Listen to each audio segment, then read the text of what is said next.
What's good, and welcome everybody to the ID at Xbox Showcase. I'm Andrea Renee from What's Good Games, joined by Okadrian. What's good, man? You know, there's no better place to be than right here with you, talking about video games, specifically indie games. This is exactly what's good.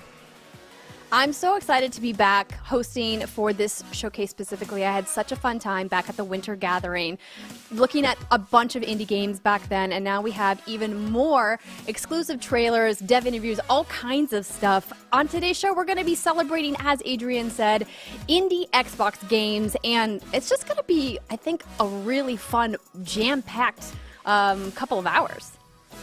Yeah, and people are already in a good mood. You see down there, people in the chat are saying hello. They're saying woo. They're excited to be here. They want to see games. And honestly, that just puts you in the mood to talk about games the entire time, to have an audience that wants to see it too. Absolutely. Look at that. Woo indie game hype the entire time. That's exactly what I want to see right there. And Twitch chat, just a reminder, we can see everything you're typing, so if you wouldn't type it to someone that you care about, don't type it here. But it's about indie games, so it's nothing but love the entire time. And hey, throughout the day, we'll be dropping exclusive new game trailers and let you know what games are coming to Game Pass. When will we tell you about a game dropping on Game Pass? It's a very good question, right? So we'll put a timer. Timer about, let's say, in 8 minutes or so. And then when we do that, we'll be revealing a surprise announcement, okay? Wow, it's already 7 minutes and 49 seconds. That's how quickly it happens, okay? So specific. Well, you know, we gotta make sure everyone knows we it's a have live to stay show. on task. We don't want to be late for the timer. But chat, as Adrian mentioned, we love that you guys are involved here on Twitch Gaming. You guys hear us say it all the time that you guys are a big part of the show. So keep the comments and the emotes coming. We love to see them. And we apparently are on a countdown. Yeah, we're on a countdown the entire time, and want to make sure that everyone knows we see the countdown, and it just means good games are coming your way. And you want to make sure everybody knows this is a co-streamable event. If you don't know what that means, it means doesn't matter if you're a partner, affiliate, whatever you want to be. It means you can take the URL above. That's the Twitch Gaming URL. You can go in OBS. You can go in XSplit, open up a browser source, paste it there, and then add the co-streaming tag to your stream. And you can sit back and watch with your own channel and do everything we're doing right now with your own peeps. Heck yes, and I know that the folks over at G4 TV mentioned that they are co-streaming, so shout out to you guys. What's good? But let's go ahead and kick things off, shall we?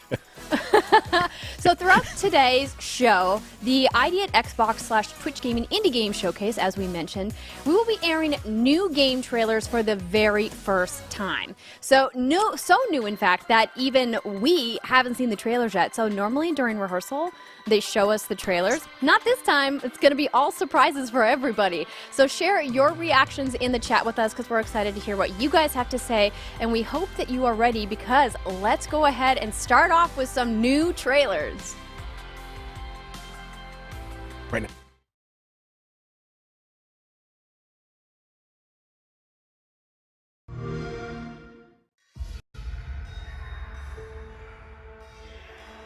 I never meant for any of this to happen. All this bloodshed. All this chaos. Brother against brother. I feel like I'm trapped on a path I can't change.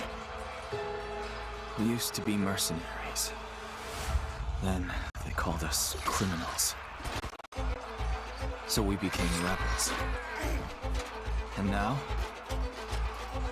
A revolution. We didn't start this war.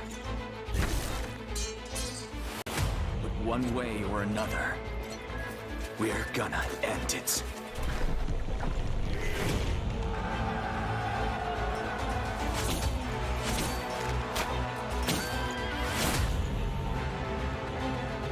I'll do whatever it takes to bring my people home. And no king, no friend, nothing will stop me!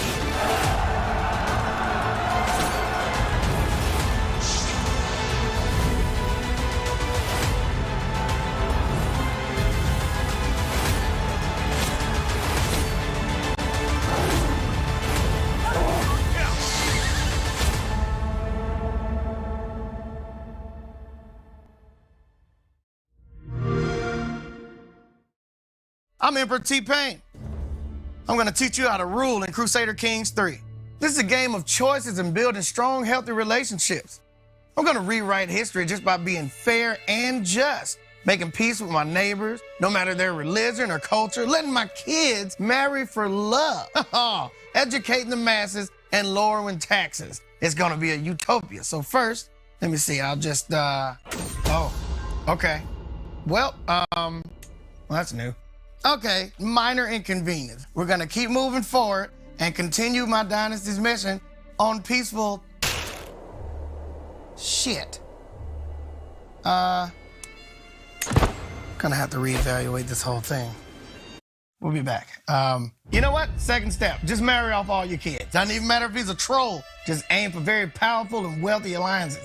Nothing else matters. Third, find the shadiest slim in the land and have them start murdering all your neighbors.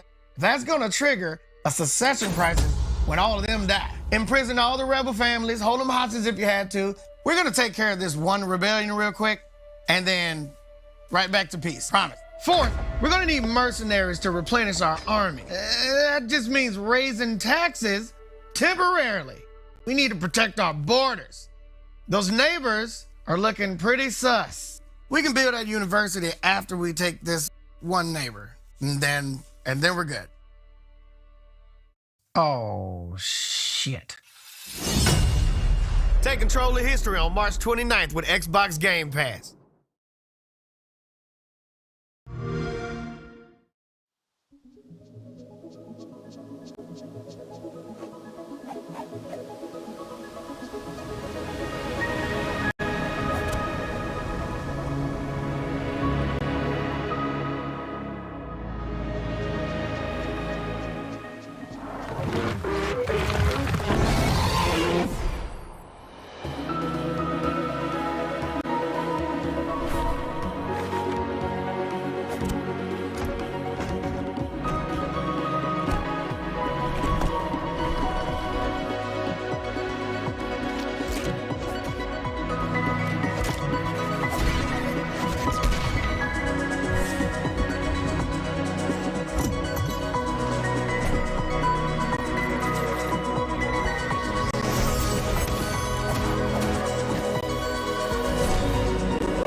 Yeah. Are you just stunned at how adorably cute Tunic is, or are you still chuckling that T-Pain raised taxes after he said he was going to keep taxes low in his utopia? See, all the above. When my homie said raise taxes temporarily for the Holy Booty Empire, and every politician says the same thing. Which means he's playing the game the right way. I'm sure his empire is going to do quite well. Tunic looked outstanding. It's been looking outstanding for years now, and the fact that it's just like so close, it's no more just watching trailers and we're going to play it, that's beyond great.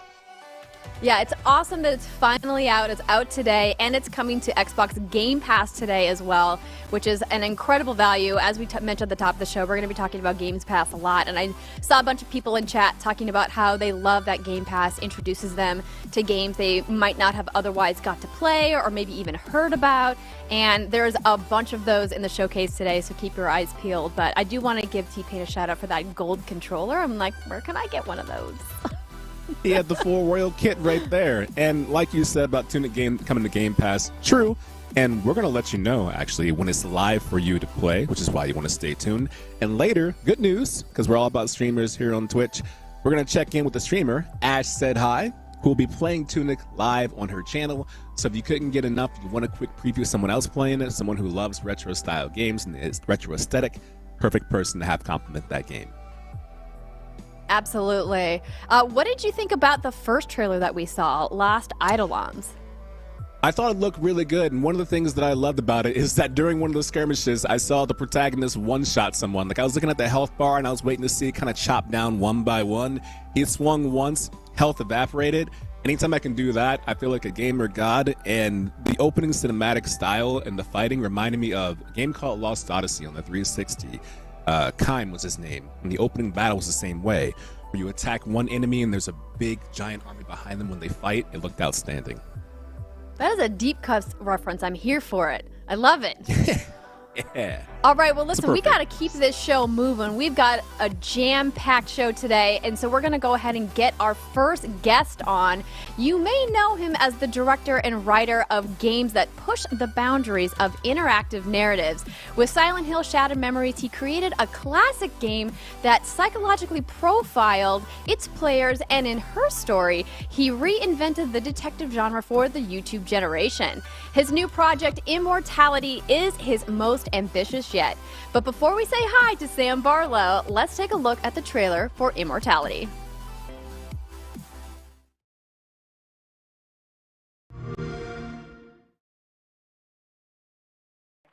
All right, well, we've got to take a short break here. Do you mind reading this out for us? Now, marvelous magic will turn the next 60 seconds into a commercial. Nuovo star, our gorgeous, la bellissima Marissa Marcel.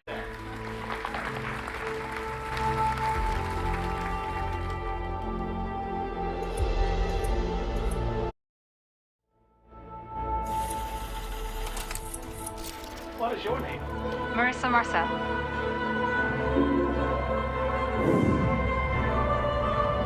Did we get it right?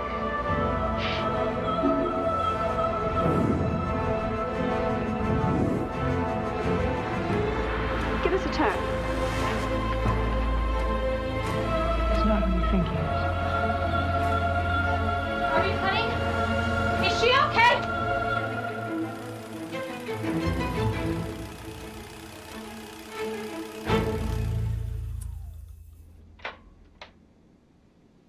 Now you can proposition me.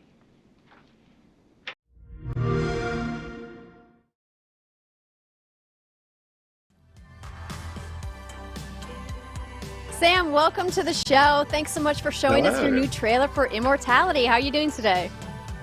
I'm good. I'm glad we just saw the trailer because I was totally thinking all about Tunic. That's that quick reset. I know, right? The little fox is going to be on everybody's mind. I love that already in the chat. Root Boy Root says these graphics are so realistic, maybe not realizing the use of FMV. Do you find that maybe some of the newer generations of gamers don't really understand what FMV is because not a lot of games use it these days? Yeah, I mean, I think there's definitely a novelty value there. Like when I first saw her story was the kind of game where I got into this thing, and that game came out of just being aware of how prevalent video was, right? Like when I grew up, if you wanted to watch a video, you had to go get a video cassette and stick it in some big heavy machine and play around with it. Now you're just watching video on your phone, sharing videos. Like it's as accessible as text or anything else would be. So that kind of was the spark for me, was thinking like, what do you do with people's familiarity with video? How do you make that into something that's interactive and interesting? So it was kind of coming at it from a very different perspective.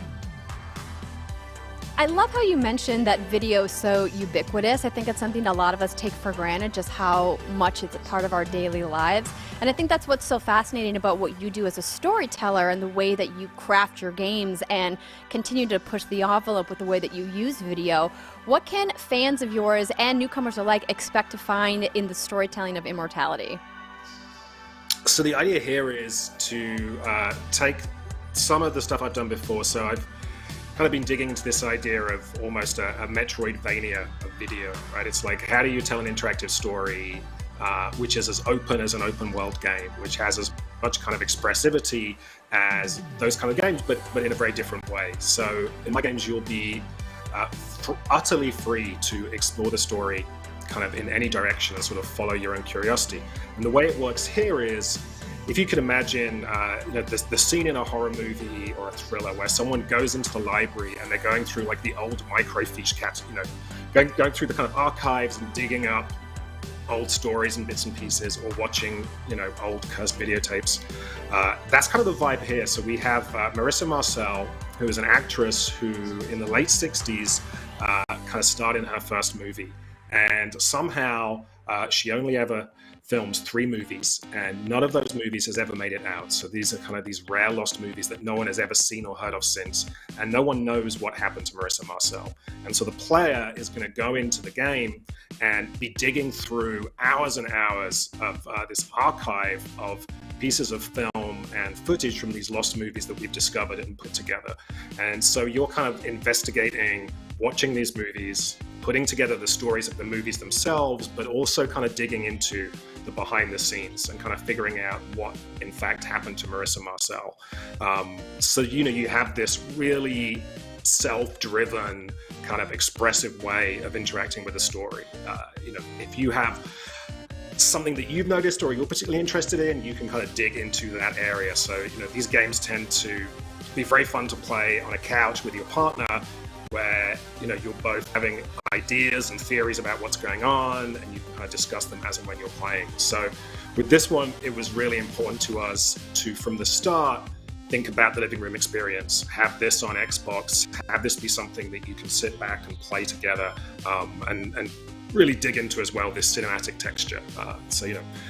My love of movies and the kind of 20th century classic filmmaking, this is also a very deep dive into how movies are made, who makes them, how do movies work. We really want players to, think about how movies work, think about what it is to watch a movie, and kind of give them the tools to do that. I mean, you pretty much summed up, I think, people's excitement about this game in a nutshell. It looks awesome. So I see that there's like 3 individual components. Are players able to kind of jump around, or is it more of a crafted experience where you go at them one at a time? So like I say, it's very free. I think with my last game, I was referencing a lot of open world games. It was kind of how I saw it. When you start up an open world game, you can go in any direction, north, south, east, west, and you might see a little something. I'm going to see a small building on a hill and want to go there. And here, it's the story content itself. So from the start, you start with a very limited amount of footage that's available to you. And the beautiful mechanic that we have this time is, as you're watching a piece of footage, and everything you're watching is done through this interface which recalls like a classic moviola machine, right? When movies were made on film, when you're editing them, you have these big, loud, heavy machines, and you're rewinding, moving through the footage, splicing it together. And we've tried to kind of recreate that using modern technology. And when you're watching a scene, if you see something that interests you, and this is kind of magical, and I love it, you just pause the footage and click on that thing. So if you see a character and you see the face of a character you've not seen before, or a prop, so someone takes out a gun or a dagger and you're like, well, that's going places. Or maybe you're digging into the imagery in the movie. You're like, well, hey, I keep seeing pieces of fruit or a particular animal that clearly means something in this movie. You'll click on that, and then the code will, in real time, generate a match cut and cut to another piece of footage in which that item appears. So you're essentially assembling your own supercut of this movie, and using those visual elements, using characters, stories, plots, pieces, props, as this way of exploring, as the kind of breadcrumb trail.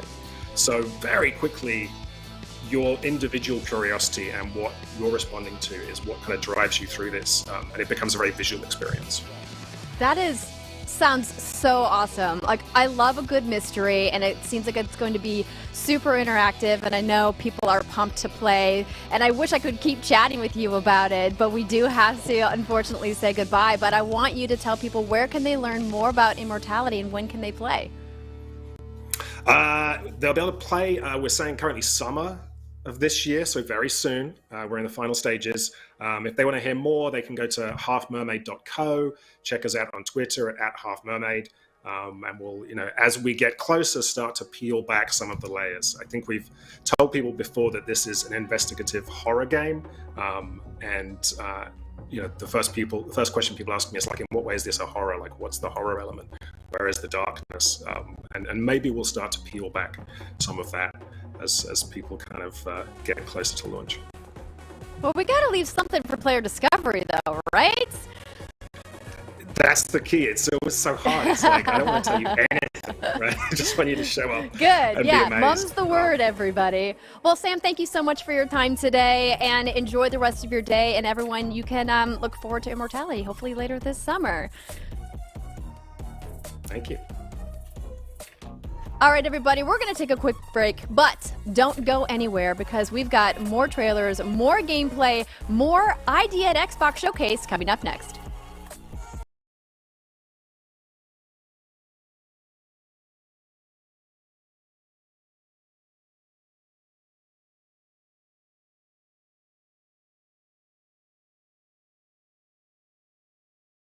You're the unique among the uncommon. You fought for our freedoms. Your bravery and leadership is celebrated by all Americans. At Grand Canyon University, we recognize your commitment to excellence. Our commitment is to deliver modern, online degree programs that can help you or your spouse pursue the next step in your journey. We salute you. God bless America. Find your purpose at GCU. Private, Christian, affordable. Visit gcu.edu/military.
Hey everyone, welcome back to Idea Xbox. Happy to have you here. It's your boy Ocadron, joined by Andrea Renee. We're hanging out, and we want to make sure that you all participate in chat to talk with us and speak with us about all the good things happening. Loving the comments so far. Someone said, I hope for some Crusader Kings III news. Guess what? We had some footage earlier, so if you want to, you can watch the VOD and check that out. We have some stuff coming up later on. We got it. Checkbox. And I do want to call out one comment that I saw from Darth Mocha that says, this has got to be pre-recorded, and it's not. We are absolutely live on the internet right now, so we see your comments, Darth Mocha, and challenge you that we are not, in fact, pre-recorded. But some of the trailers obviously are handcrafted. You know, they're not being made up on the fly. Speaking of game trailers, our next game trailer is a cyber noir point-and-click adventure blending stunning retro design with innovative mechanics. I mean, this sounds great. I'm already in. Choose your clients, travel around the world, and solve dangerous cases using real-world research. Yep, let's take a look at Chinatown Detective Agency.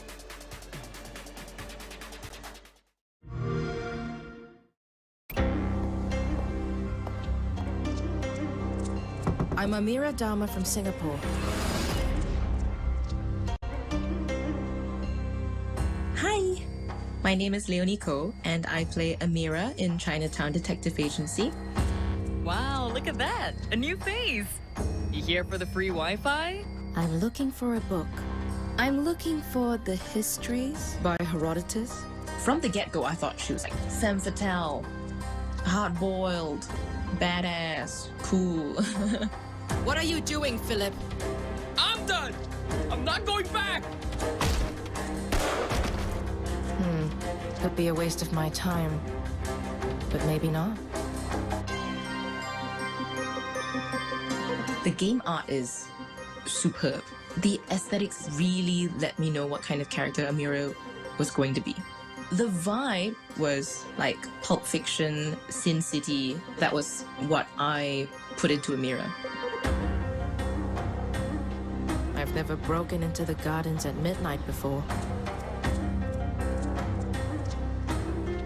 Tiger Lily, is that a stage name or something? I hope you guys really enjoy Chinatown Detective Agency. Badass, female, Singaporean, private investigator. I don't think it's been done before. I'm so hyped.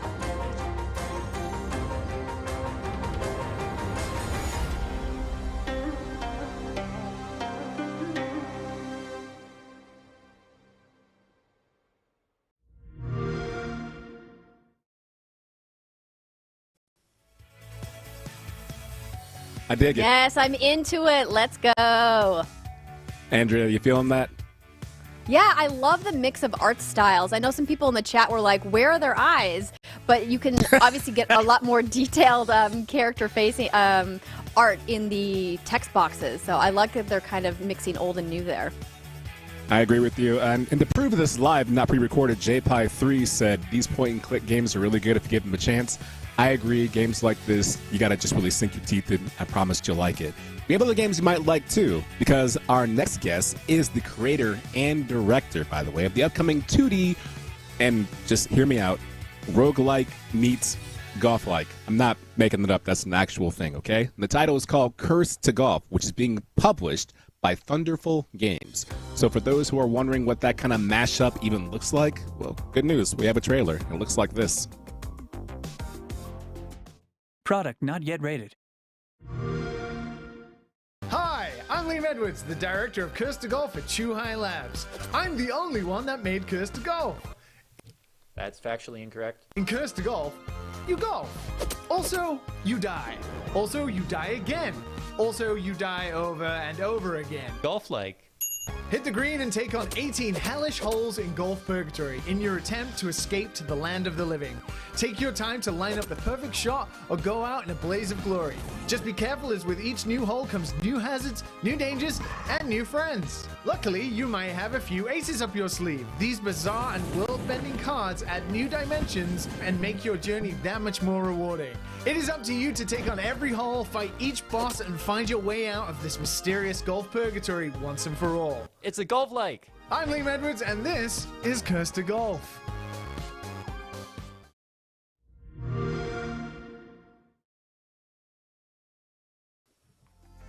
Curse to Golf looks fantastic, even better looking right now. Is Liam Edwards joining us right now. Welcome onto the show at ID Xbox. How you doing? I'm good, thank you. Who was that annoying man? I'm very sorry about that. You know what could be annoying is the idea of a golf-like roguelike, where they say you spend your purgatory in golf. What does that mean? Like, what is this? Very hard to describe. On the surface level, It's a game that kind of pokes fun at the jokey, hellish nature that some people maybe think about golf. combined with one of my sort of favorite genres out there, which is like roguelites, in this fun, weird physics-based kind of dungeon explorer. We have 18 holes, and they're all laid out like dungeons, and they have full of hazards for you to overcome. And you have to basically golf your way around. But on top of that, you have this card deck of all these different power-ups called ace cards, and you're able to bend them to your will to try and get through every single hole. If you survive all 18, you survive the game.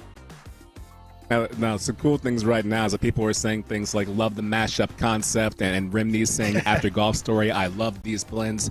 So I gotta wonder, what inspiration did you have to make this kind of game? You said you're in golf, you love these kind of hellish style games. Was there a particular moment you were playing something and you said, you know what this needs? It's more challenge. It wasn't really started with golf, actually. It was thinking about roguelites. As a game designer, I think about genres a lot of the time, and that mashup is exactly right, which is how could I mash up some crazy weird things? And I thought about physics in a roguelite, and then that kind of naturally just led to golf, which is something, a game I played as a kid, actually, and had quite a bit of knowledge about. It's not really something I delve into now, but something I went through as a child and had to suffer through. So this is kind of almost like therapy to me, really, to be honest. It's a nice way to go back and say, if I had to suffer, then guess what, new generation, you've got to suffer too and share in my agony. You got to suffer with me. Yeah, at this point, though, you are actually dead, so I don't know how much suffering there is after death, to be honest. I mean, if you're playing golf, it can't be that dead, right? King Blade XX says, and I like this question right here, does it have bosses? It does indeed, actually. You might have sneaked a peek there at one of the bosses. They're not bosses in the traditional sense, because they're actually kind of supportive friends, but they're challenging you. They want to make sure that you are the pro that you say you are, because before you died, or expired, as we say, you actually were a pro golfer. And the start of the game is you're about to win basically the largest golf tournament that possibly could exist. And you're about to become the greatest golfer of all time. And as you swing that final shot, you're struck with lightning. And so your travels through purgatory, golf purgatory, is to basically prove that you are the greatest golfer of all time and make it through the toughest 18 holes you possibly can. So yes, it is definitely about golf, but kind of, I don't know, a bit of a strange one. No, I like that. It's like Meet Joe Black meets PGA Tour. We're all here for it right now. It's a very good way to go about it. And for games like this that are so tough, one of the things I worry about and wonder about, and I personally love, is the challenge of the nature, right? And the nature of the challenge. So for you, someone who is so well versed in this game, I have to wonder, what's the challenge like? What makes it hazardous along the way, and what benefits you? It's funny you say that, because that's something I ask myself every single day as officially right now the world's best player of Curse to Golf. No, what we're aiming to do, roguelites is supposed to be challenging. And in Curse to Golf, if you do fail a hole, you have 5 shots to finish a hole. So if you think of a traditional par 5, but it's the inverse, which is, that's kind of your health. We have something called the par count. And if you run out of shots on your par count, you will round over. So it's up to you to try and use these ace cards, try and get good at golf. We have spin mechanics and everything to add some nice little platforming to it as well. But if you do fail, then you return back to hole 1, back to the beginning. There's going to be a lot of cards and a lot of nice little boons and power-ups for you to basically stall that demise and try and ascend as best as you can to the 18th hole. Really quick question. Are they randomly generated, though? They are not randomly generated. Unlike normal roguelites, golf didn't really suit the sort of, with golf shots, you want to hit like a variety, and we thought like random generation was not necessarily the way to go to get the best out of the courses. So we do have over 80 hand-designed holes, and then the way the golf course actually works is it randomizes and kind of uses like a labyrinth system to determine the difficulty of your run. So even on your first run, the first time you jump into the hole 1 again might not be the first hole again, and you might have an entirely different hole. And then it's up to you to try and put everything together that you've learned on previous runs and tie it nicely together.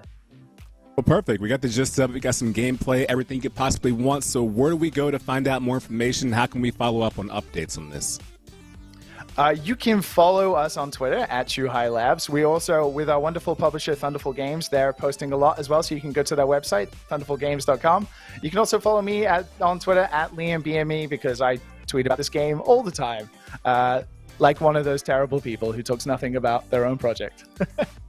No, that's the perfect kind of narcissism. Thank you so much, Liam Edwards, for Exactly. being here. Thank you, everybody. Looking Thank you really for having good. me. Peace, man. Take it easy. Thank you. That was fantastic. It looks really good. We know Let's Talk More Games and for listening, so we're going to do that for you. We're going to have another short break, and when we come back, more ID Xbox and more games. So stay tuned.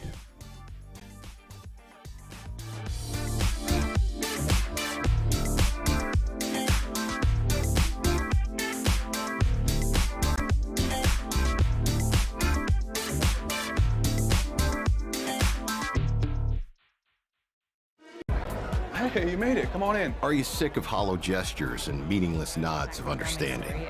Thank you for your services. Of civilians who think they know what you've been through? Are you tired of being repeatedly thanked and told you're a hero? Thank you for your service.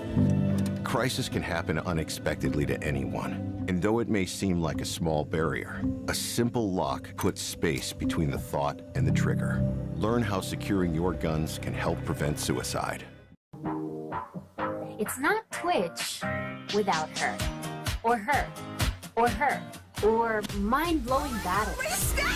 Chess champion showdowns. Extreme birding. The love. Love now. Flawless. Hot takes. Go ahead, tell me I can again. Fearlessness. The community you built. The non-stop inspiration. I want to change the world. It's not Twitch without you. Is dying. But whatever comes, I will be ready. PlayStation. Your home for adventure. Your home for romance. Your home for big savings. Hey, Mom, have you seen my... Ew. Because when you bundle home and auto with Progressive, your home is a savings paradise. Bundles Progressive. Your home for savings.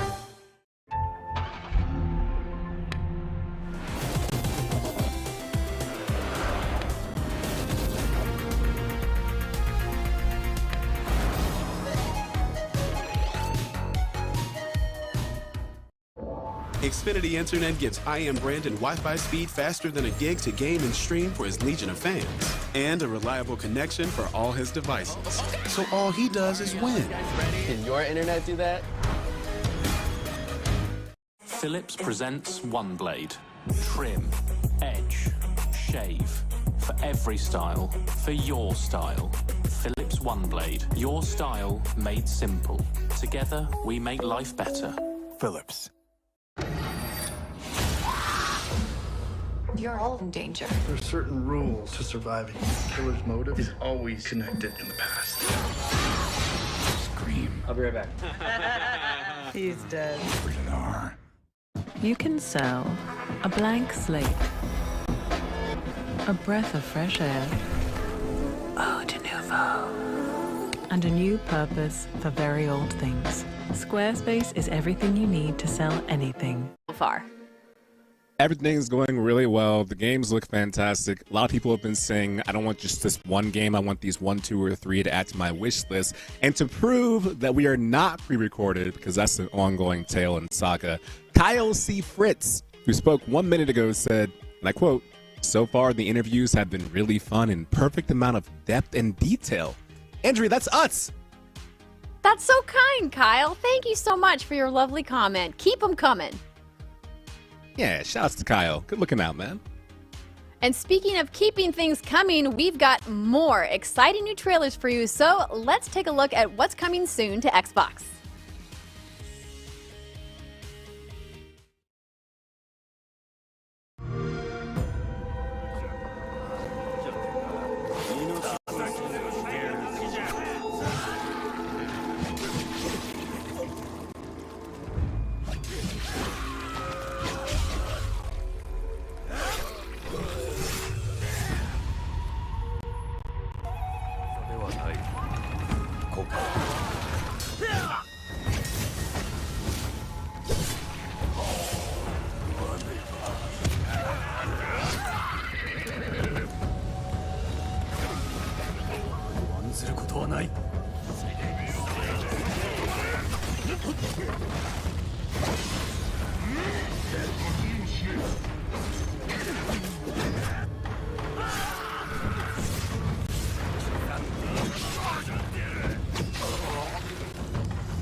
This is Xenozoic, a strange punk fantasy world with even stranger inhabitants.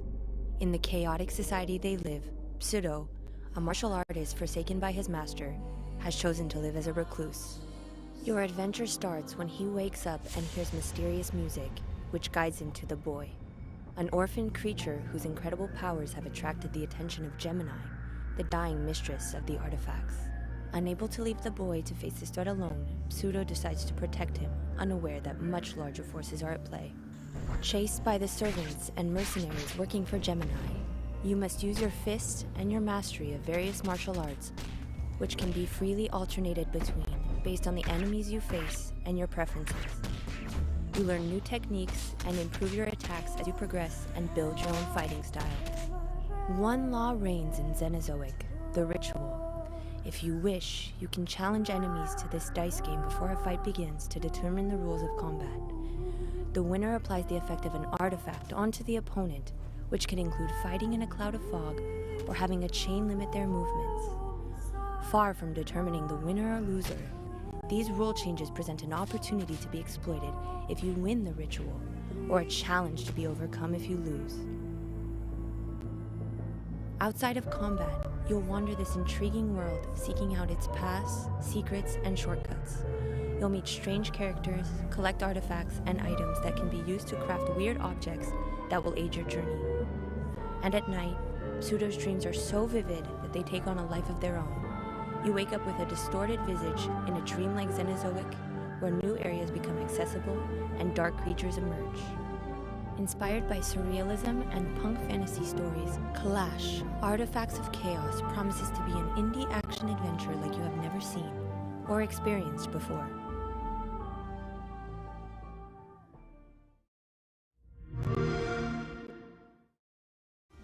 I'm Emperor T-Pain the Devout, holiest of holies, Pope Almighty. And I want to announce that I'm officially starting my own religion. Kaboom. You see, it all began in the year 1066, when the Pope wouldn't let me excommunicate my wife. They said there wasn't enough evidence of adultery, but we all know the real reason is because her brother was high and mighty King of France. Mr. Goody Two-Shoes Catholic over here. But then I remembered, I'm a freaking paragon of virtue. Look, I don't know why nobody's thought of this before, because it's friggin' brilliant.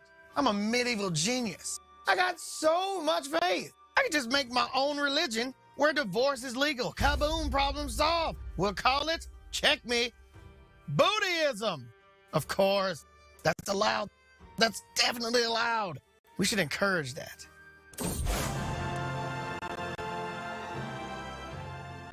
It's going to be a liberal and forward-thinking religion, a church for the people that's going to benefit everybody. As the leader of this religion, I will have the final say in who I can divorce and or marry. Yeah, see? Probably should have seen that coming. Good for them. Get it on Xbox Game Pass, coming March 29th.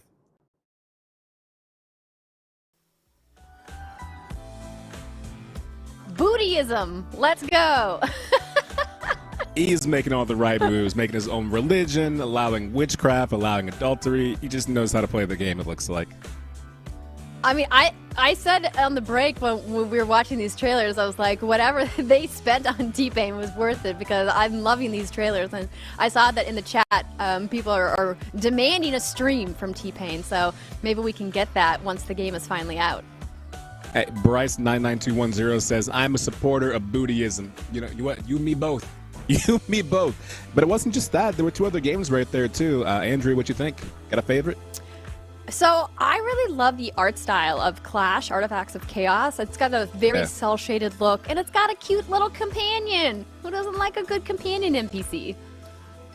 Yeah, I agree with that 100%. It looks really nice, and I like the first-person mode they show with the fisticuffs. Reminds me of a game called Breakdown on Xbox. Looks really good.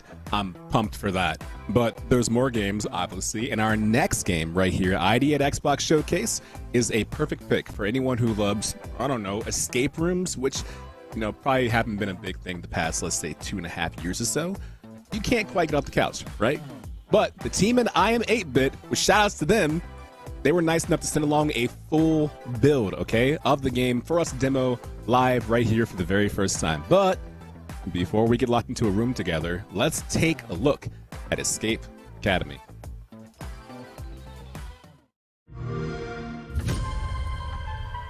What are you waiting for? A room full of memory gas is no place to relax.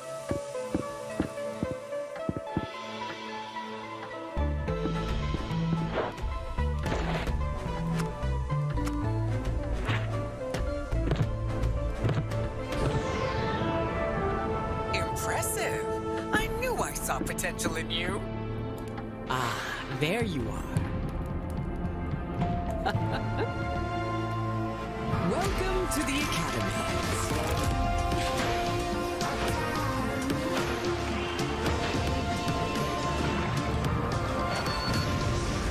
What's up?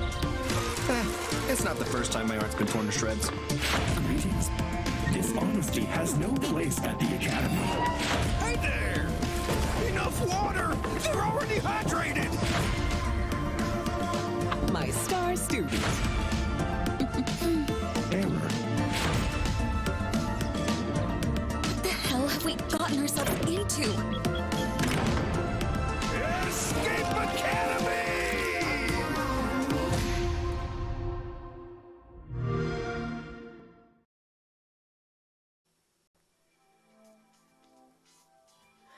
All right, are you ready to do this? I feel like the entire internet is going to judge our escape performance, so hopefully we don't disappoint. Andrea, we are two of the smart people that I know, so I have no fear whatsoever. Ah, thanks. I appreciate the vote of confidence. And I also love how the concept of this game is that it's supposed to make you better at escape rooms because it is, in fact, an academy. So maybe after this, we will be escape room masters. Yeah, there was some context there too, but honestly, I just want to get into the game and I want to solve the puzzle because I feel like we're being judged and I will not be judged. So for everybody watching, Okadrian is controlling the game, and I'm just here to help him solve the puzzles, but there is a multiplayer component. But I'm going to be honest, for anybody who watches my streams over at What's Good Games, you guys know that I sometimes have trouble multitasking, and I get incredible gamer face. And because I wanted to focus on the puzzle elements of this game, I was like, Adrian, how about you just control the game, and I'll just watch. I promise to say things every now and then, just probably not most of the time. So I'm relying on you to carry us through this conversation piece. I am here for that. And I also want to give I Am 8-Bit a shout out. I saw you guys in the chat. Thanks for hanging out with us on stream today. And we are, already got this underway. So what have you found so far in the world that you think might help us? Should I get a pen and paper going? Maybe. There's a bunch of sculptures that have yellow markings on them. Some of them have different things, like that one has a yellow dot right there. This one over here teases a maze and has a circle in the outline down there. There's a paint splotch right there. There's a door that needs a key, it looks like, or some kind of thing for a nose, and we don't have it yet, so something's got to have a line somewhere. Okay, so lots of yellow things. Yes. Something goes in this table. It wants us to use an item that we don't have yet. I think it's really interesting how this game really kind of blends some of the traditional puzzle elements you would see in a point-and-click adventure game, but also makes it more pressure-based because of the escape room nature of it. So I think people who are good at, old-school puzzle games, like, my friend Christine Steimer, will probably be really good at this. Maybe I'll just have to call her up and be like, hey, can you help me? Yeah, if you're watching, feel free to help us out and say whatever needs to be. Oh, look at this. It's a painting, but the painting is out of order. It has arrows on it, so I'm guessing it's up to us to put it in the right order and figure out what direction things go. All right, this seems like it's pretty easy. I believe in you. You can do this. I believe in you. I like that. Yeah, go ahead, Adrian. Good luck to you, man. It looks like up, then right, then left. Is that right? I see. Well, I guess I don't know what you're looking at.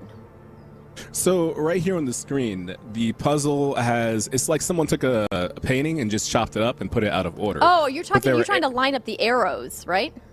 Yeah, I want the painting to line up so the arrows go in order, starting from left to right.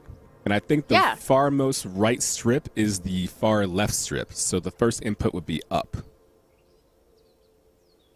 Oh, okay. I see what you're saying. So in order to move the strips, you have to match the inputs? Yeah. You gotta memorize that. Interesting. We'll come back to that.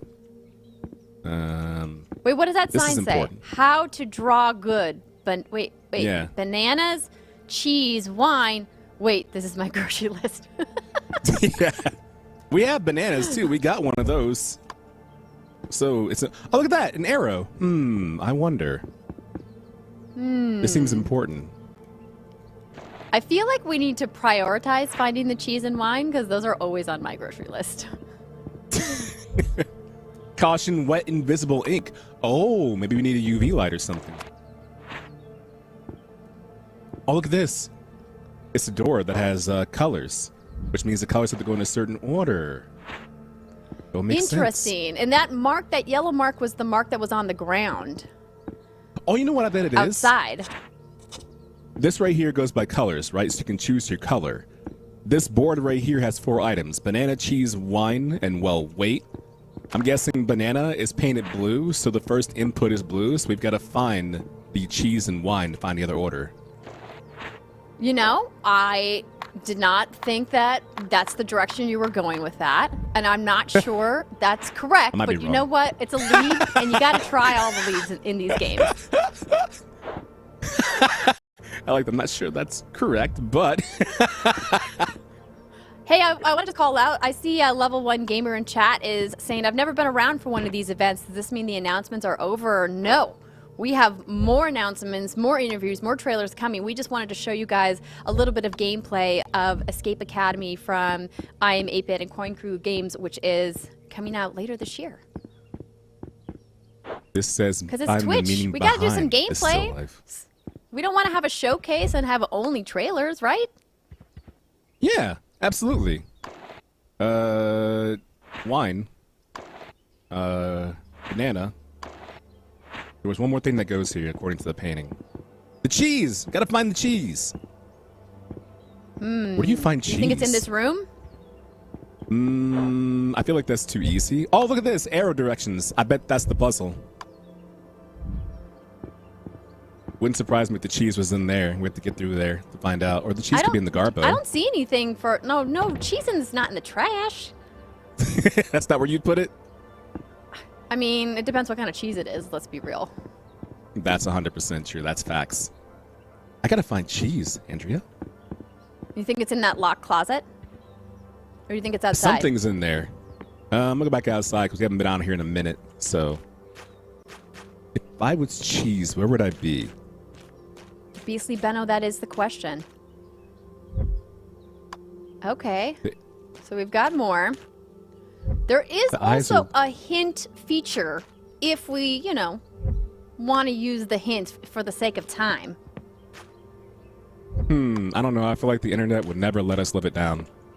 You know what I mean? I mean, that's probably true, but all these we don't have an infinite amount of time to solve any of this, and we're probably not going to solve it.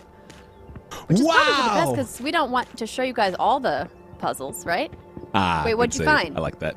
No, the fact that we're not going to solve this, so I'm just giving us an out, Adrian. Okay. I respect it. Look, this arrow thing right here is bothering me. Okay, it's got to be up. I got it. Up, down, right down. Up, down, right, down, left. I'm wrong? I guess so. Let's use the hand feature. Do you know how to open your inventory? Yeah, right here. Oh, the cheese. I already have it. I already had the cheese, Andrea. There it is. Paint-stained cheese. Creating art's no picnic. Paint-stained cheese, rather. Oh, look at this. It's a number series. Oh, okay. I see what's happening here. 1, 139. We're missing the weight. 139. Ah. Easy. I have to say, I'm very impressed at the speed at which you are solving this. I'm flabbergasted there right now. There it is. Anti-invisible ink. Let's go. Oops. Ah, the suspense. Here we go. Will Adrian keep playing the game and I'm going to have to host the rest of the showcase by myself? Who could say? Many thanks, though, to the team over at I Am 8-Bit for sending over the build for us to check out and for you guys to take a look at here on the stream today. If you guys want to get updates on Escape Academy, please follow at I Am 8-Bit on Twitter, and we look forward to solving those puzzles later on this year. You did well, Adrian. I'm very impressed. I didn't do well enough.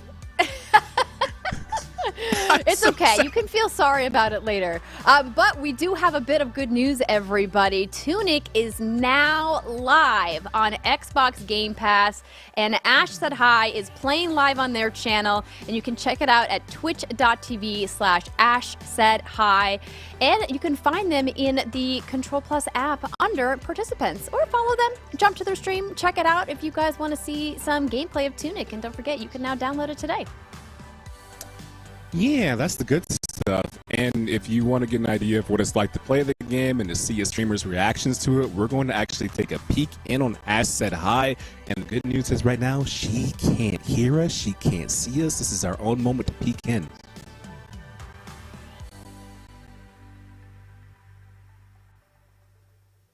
Look at this moment. It's so Look at the pretty. concentration. It really is. This is like, we knew it was gorgeous, right, from watching all the trailers and gameplay, but there's no way she's not any further than 5, 10, 15 minutes into the game. This is the first thing you see. Are you kidding me? I'm in. I like it. Look at the concentration on her face. Yeah. That's like Ash me. has the gamer face.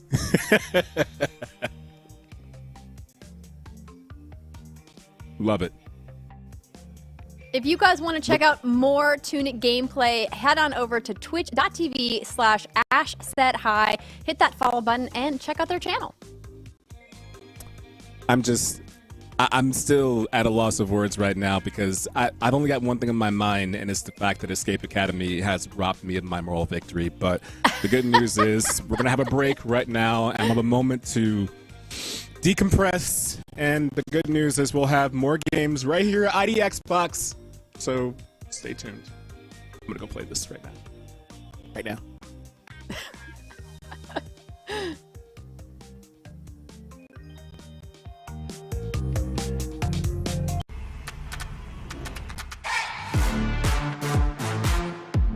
At SteelSeries, we make the headsets, mice, and keyboards that the world's best gamers win the most with. And we've been doing it since way back.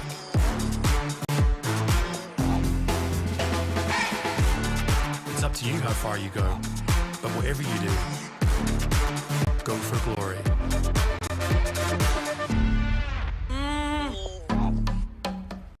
Credit Karma helps members get approved for a credit card 66% more often with Karma Confidence technology. But if you purchase art with Wheelbarrow Cash, you probably don't need a new card. Get the money app that shows your chances at a great credit card. Create your own karma with Credit Karma.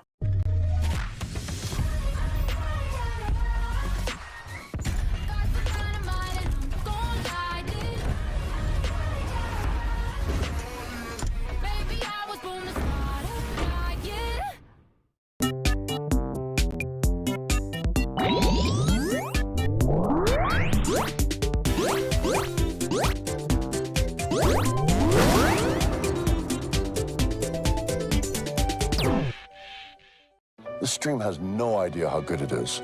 Sometimes I need to give it a pep talk. Stream, you're not just any stream. You're the Disney bundle. You got Disney, Pixar, Marvel, Star Wars, and Nat Geo on Disney Plus. You've got thousands of live sporting events on ESPN Plus. And look at all your award-winning Hulu originals. You think every stream gets those awards? No way, Jose. You're the best stream. I'm the best streamer. Real recognize real. Disney bundle, streaming at its best.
Welcome back, everyone, to the ID at Xbox Showcase. Your boy Ocadrian chilling right here with Andrea, and we're bringing you all the good indie games that you've been looking forward to for, I don't know, forever? Yeah, obviously forever. It's been so long. But I digress. Are you ready to hit the slopes for some snowboarding action? I know, it wasn't the best transition. Stick with me, everybody. Shredders arrives tomorrow on Game Pass, and ID at Xbox Showcase has the latest trailer. But first, a quick message from the devs behind Shredders. Take a look. Yo, welcome to Foam Punch. We're super happy to launch the game. This is almost the whole team, not the whole team. So behind us is a bunch of boards, so we scanned them in that booth there, our photography booth, and we're super stoked that we can finally ride those boards. Let's do it. Yeah, let's do it. Thank you for playing and have fun. Yeah!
Doesn't it just make you want to catch some fresh powder? It does. Like, I used to snowboard, and it means a lot to me because you never forget your first concussion, ironically, and I got mine for snowboarding, and this brings memories back. It's just flooding in. So you're saying you've had multiple concussions? Well, if I did, I don't remember them right. I do remember snowboarding is a blast. We've come a long way from the likes of Cool Borders and 1080 snowboarding. It looks fantastic.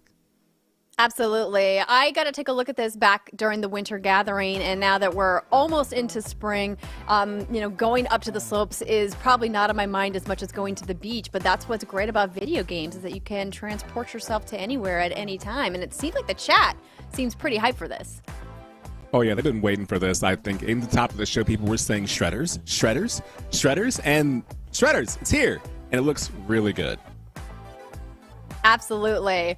But up next, Derek Bradley, the game director on Flintlock, is going to be talking to Ocadrian. But before we meet him, let's take a look at the trailer.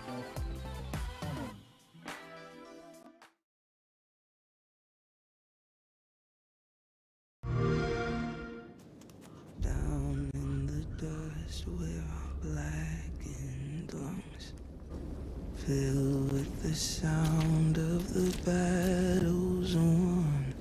We bathe in the blood of that rising sun and breathe in the power of the smoking gun.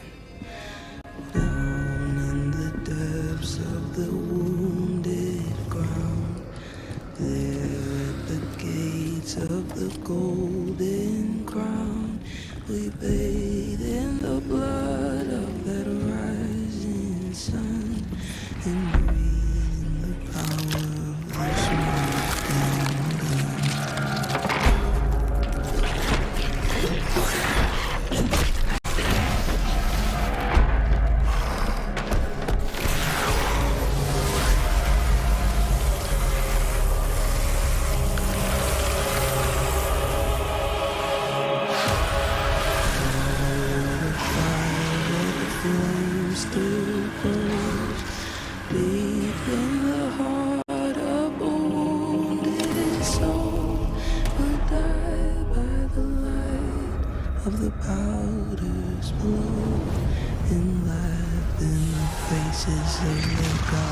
We'll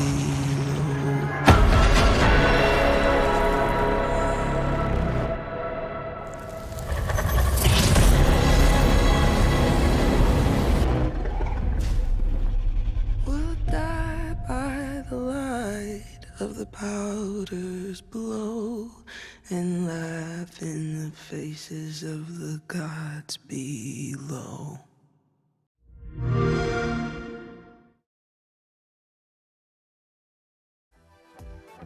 That was Flintlock. I'm O'Kadrian. I'm joined by Derek Bradley, the game director of Flintlock. How you doing, homie? Welcome aboard. I'm good. Yeah, thank you for having me. You know, people in the chat are already very smart about this. I saw someone who said, hey, you know what? I loved Ashen. And that was their only comment, which means they know your history and they might have expectations. So in terms of how it correlates to this game, if you've played Ashen, are you going to have a familiarity with how this game is going to play? Yeah, you know, Ashen was really, it was our first game at A44, so it's a massive thing in the genetics of the company. Certainly all of that really hard-hitting combat, all of that kind of stuff, but this one is very much us taking that, expanding on it. You can kind of see the visual style in the trailer itself and like how far we've pushed that, but that's expanded into every other part of the game, so can't wait to see what people think. I can't wait to see it either. Like, the thing is that intrigues me, one of the things that intrigues me the most is the fact that the game is called Flintlock. You're holding a flintlock, but I feel like it can't be that on the nose, right? Like, can you give us a sneak peek or an idea of what that title means, if there's significance to the flintlock? Yeah, absolutely. You know, it's actually quite an interesting thing. We took like a fantasy world which would have had dark magic and the undead and all of those kinds of things, and we took human society to a tech level where flintlock pistols and guns and all those kinds of things had just been invented. And so I suppose the whole proposition is like, how would this play out? Now, how would something like Lord of the Rings play out if people had just invented gunpowder and they were able to blow things up? And you could you know, where a wizard would be all powerful because they could throw a fireball at you, well, now you could shoot a cannon back, you know. It's really interesting, and like there's a lot of really fun stuff we can do with that, yeah, in relation to those kind of dark and terrible magics that also exist within the world. You're bringing about all the dreams people want. You know, I'm just picturing moments of Lord of the Rings where he's like, I would cut off your head, dwarf, if it stood, but and then Flintlock. And that's the easy conversation to have right there. So you're putting everything full front. One of the questions that's been perusing right now, the chat, one of the questions I see is, I want to pet the dog. Can you pet the dog? Pet dog, bird, yes, no. Derek, can we pet the dog? It's a deep question. It is a really deep question, and something that we don't really like to talk about, you know? I feel like he's just got a lot of attitude, you know, and so I think so, like, you know, when it comes down to him, he is kind of the epitome of all that dark magic and all of that all that stuff that kind of the human technology opposes, you know. Just patting him might be a bit disrespectful to him. I'm not too sure, you know. We're sort of still trying to work it out with him.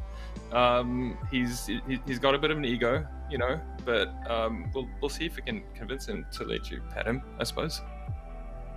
You know, Derek, I gotta say that was the most political answer I've heard in my entire life. And I love it so much. I think like petting the dogs is so important, you know. It really is. We don't even know if that is a dog because it has dog-like features. Is that a constant companion? Does it summon, or is it just with us the entire time? Yeah, so that little guy's with you the whole time. He's essentially like your companion. He you know, where you bring all that like flintlock weaponry, you bring the guns and the bombs and all that kind of stuff that you could possibly do as a soldier. That little guy brings all the dark magic. So you'll sort of see right at the start of the trailer, he's got like these little bird claws, and he's got monkey paws actually on the front, and he's sort of covered in feathers, and he's got horns as well. But he's sort of like a fox-like creature overall. And yeah, as you go through the game, you kind of figure out who he is and what his whole sort of story is. No, I love the majesty of the setting. I love looks like a boss at the very end that has the giant hole in his head that kind of glimmers and glows the entire time too. So what kind of art style were you looking to accomplish this time around compared to Ashen?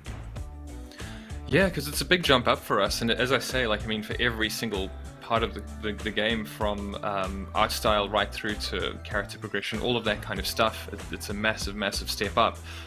For us, you know, it's really just sympathetic to the medium, like what we're trying to do at the moment, and with us kind of stepping into sort of this like pre-industrial Napoleonic type tech level. We wanted to really portray that with a lot more of a realistic style, I suppose you could say. But also, you know, for our studio, it's just invigorating to try new things, to test our limits and push as far as we can. And you've had success in the past. You've done some great stuff. And the funny thing about a trailer, too, is you never know if the trailer is giving you a glimpse of what is or what is not possible. And I know the other day when we spoke in like rehearsal, I was like, hey, when I saw the Ashen trailer and I played the game, it properly represented it, right? Do you feel like this trailer properly represents what this game is going to end up like? Yeah, I think that's something that we like sort of deeply believe in A44. Like all of the stuff that you see here is captured in engine, so we've essentially just used the spaces that we have in the game. We've used the characters we have in the game and posed them for the trailer. But it really is just, this is what it's going to look like. So yeah, very similar to Ashen in that regard. Man, you got to feel really good about that too, because people are they're saying positive things right now in the chat. They like the cinematics. They think it looks beautiful, and of course, they want to find out if you can pet the fox bird doggo thing, which we'll find out in the future, as you pointed out, maybe sort of kinda. But if we want to follow updates on whether or not that's possible, where can we get more information?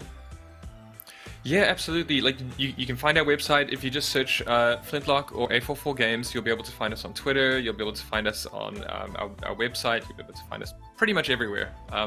Google it and you'll see us wherever you want to find us. That's my favorite answer, is just Google us. You'll find us there. So thank you very much for that. Thank you for the information, and thank you for bringing us this wonderful cinematic trailer. It looks fantastic. I appreciate it. Thank you, Derek. Thank you. Hey, that looked really good, right? And everyone, I tried to get an answer, but that was some really good navigation by Derek, so respect to him. Up next, Andrea Renee is going to talk to two devs from Roblox. Looks like Onsen Master and Matthew Houghton, creative director and technical director at Splitting Point Studios, which is the studio behind the viral hit Wacky Wizards and high fidelity phenomenon Rolling Thunder. Take it away, Andrea. Thanks, Adrian, and welcome, Jansen and Mad. Welcome to the show, guys. How's it going? Hello. Hey. Yeah, it's great. Real glad to be here. Yeah, we're excited. So Splitting Point Studios has made quite a name for itself within the Roblox community for making all kinds of stuff. But the latest thing that people are talking about, of course, is Rolling Thunder. And this game that you guys created doesn't even look like it's inside Roblox. It's just bonkers. How long has it been in development? Yeah, we've been working on it for 6 months now. And yeah, it's just crazy. Like, we honestly kind of just started it out as like a hobby project, and then we just it's just gone so far, and like the graphics are crazy cool for like streaming on demand, and yeah, it's real fun. And you guys are no strangers to the Roblox community. You've been making content and doing content creation for quite some time now. I would say very well known within the Roblox community.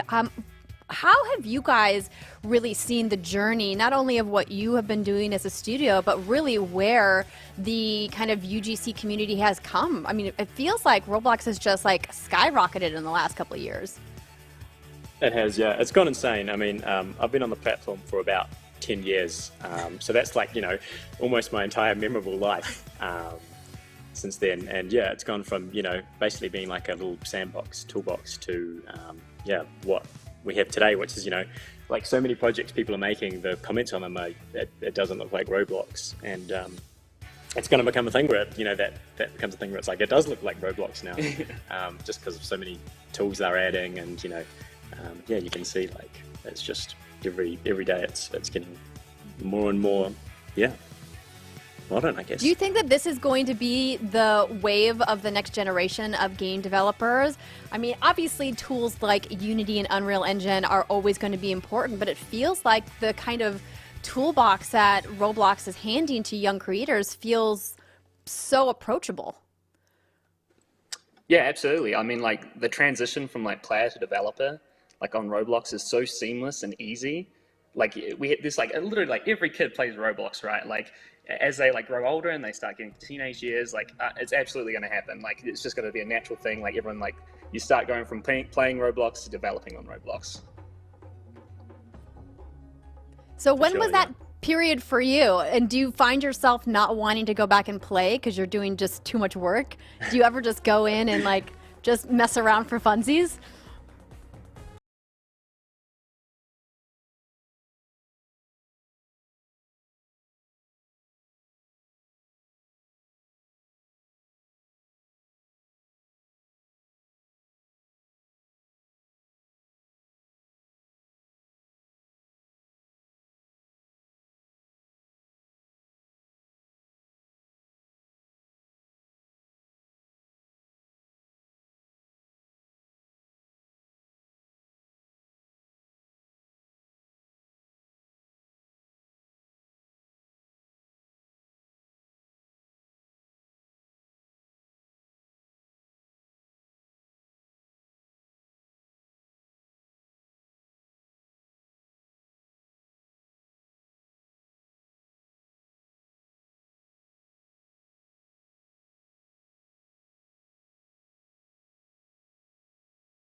The seconds it takes to open a lock are just a small barrier between the thought and the trigger.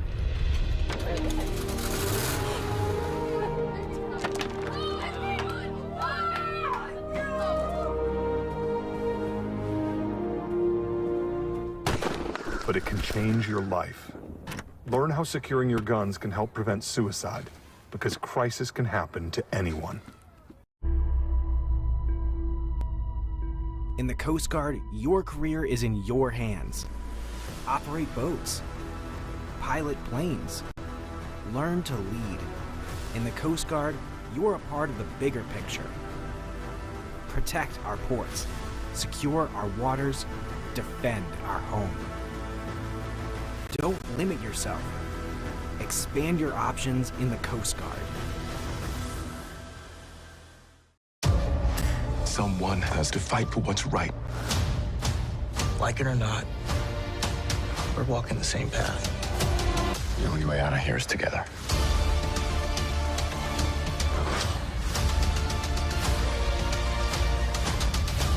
Who missed me?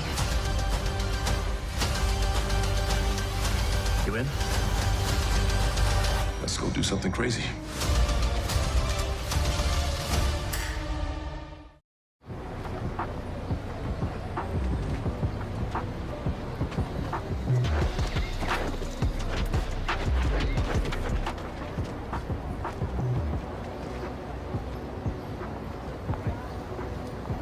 Why don't you do cool spins? People need to read it. I can't read it. It's because you're like 4. 4.5. Switch to progressive and you can save hundreds. You know, like the sign says.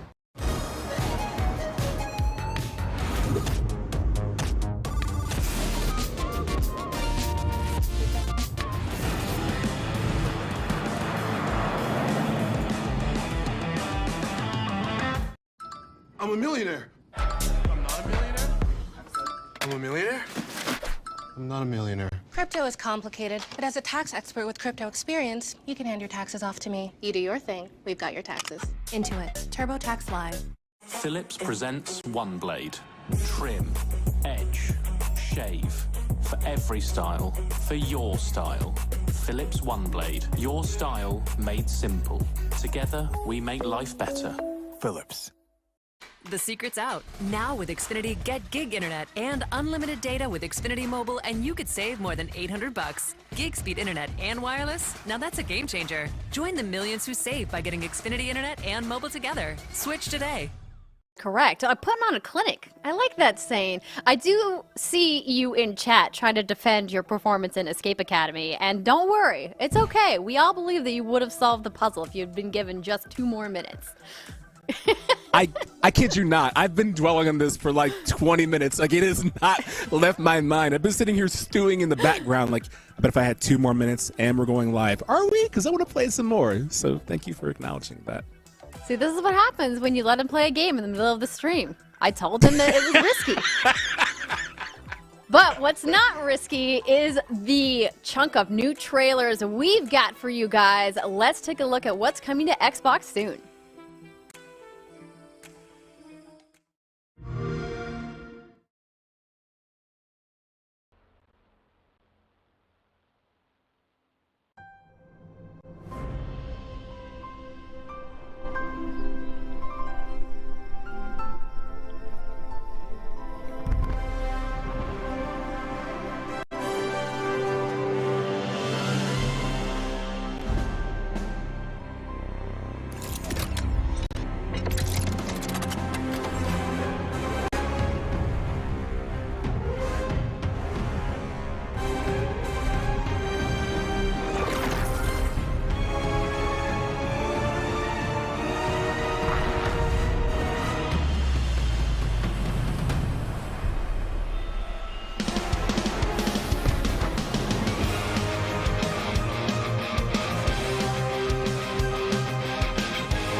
Hello! Today we will show you a bit of the new There Is No Light gameplay, along with a couple of unseen locations. Hope you'll enjoy what we prepared for you. Now, we are located at Frontier. Pilgrims from all Underworld gather there to take their path to Messiah, their savior. But Solar Core kill any heretic they can catch.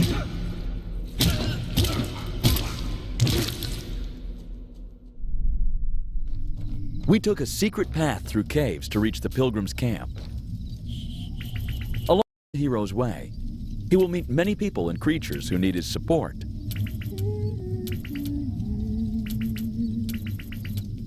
Help or not is your choice, which will affect the hero's karma.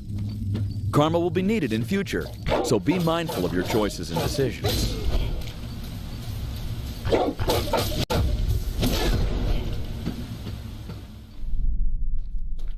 First Pilgrims Camp. Here, you can gather some information about Messiah, Pilgrims, and the Lighthouse of Hope. Some people can give you subquests with great rewards, so don't miss them. Here they are. Cannibals. They may look funny and stupid, but bloodlust made them very dangerous and aggressive.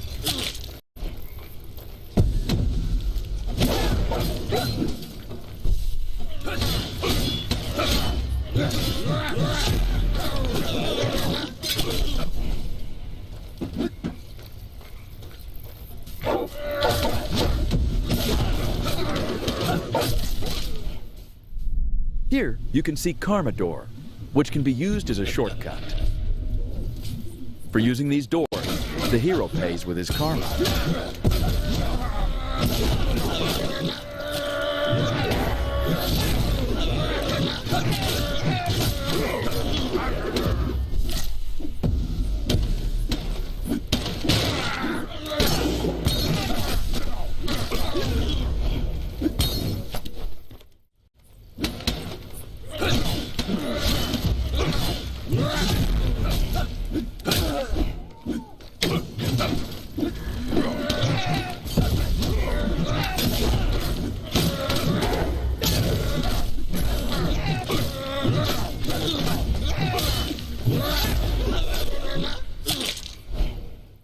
Cannibals have strange architecture. They build their houses on top of each other, and that brings many conflicts among them.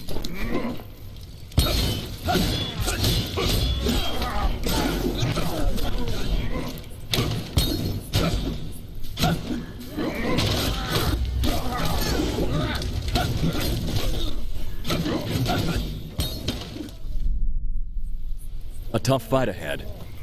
Let's battle through it.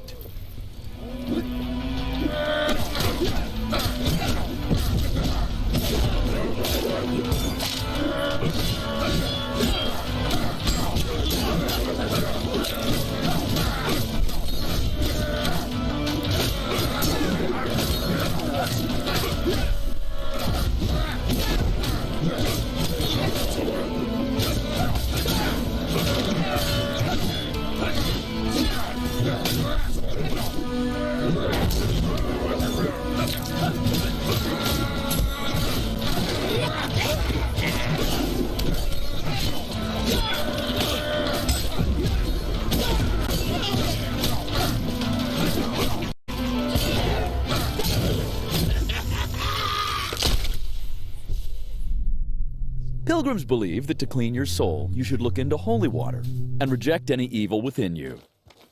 I think our hero has many secrets because his evil side is tough as hell.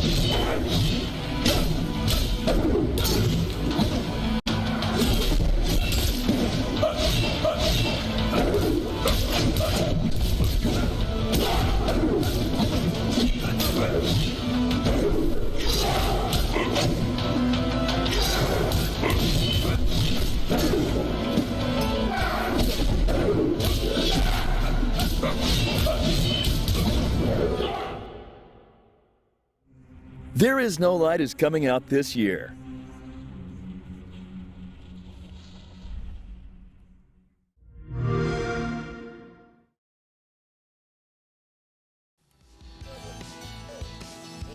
Man, the Twitch chat comments for There Is No Light were hilarious. The cannibals living on top of each other, the the grunts, I love it. I like that impression of the I got pumped. I got called out. Sounded like. They knew I would like Void Train, and I do like Void Train. It's Trains meets Half-Life. If Half-Life was about existential dread in the void, it looks great. I like that Brenamania in chat said they thought it looked like Polar Express and Snowpiercer got into a fight. Yeah, that's about what it comes down to right there. Yeah. Battle of the Trains. All of you But you love video expressed some very intriguing sounds during the Whalefall trailer. You know, I did because the fact that Whalefall started off with anime, right? A very Ni no Kuni style, and I thought it was going to transition into the gameplay. But there was this juxtaposition, right, of the anime style and then origami style artwork for the game. So that's why I kind of made the like I was making the there is no right sounds during the trailer. Yeah, it looks like the cutscenes and some of the narrative dialogue scenes in the gameplay are going to be in that anime style, and then it looks like the gameplay itself, you know, is in the complementary art style. It's interesting. We don't see a lot of games doing that. No, but we do see a lot of games, and we're going to see even more, including this next game, which I am extremely biased towards, right? We're going to meet the devs and stars behind a little game called WrestleQuest. Now, WrestleQuest is the only game that allows you to powerbomb, suplex, and taunt your way through a massive RPG world where wrestling, action figures, and toys collide. So before we, meet the team, let's watch, I've always wanted to say this, let's watch the world premiere trailer of WrestleQuest.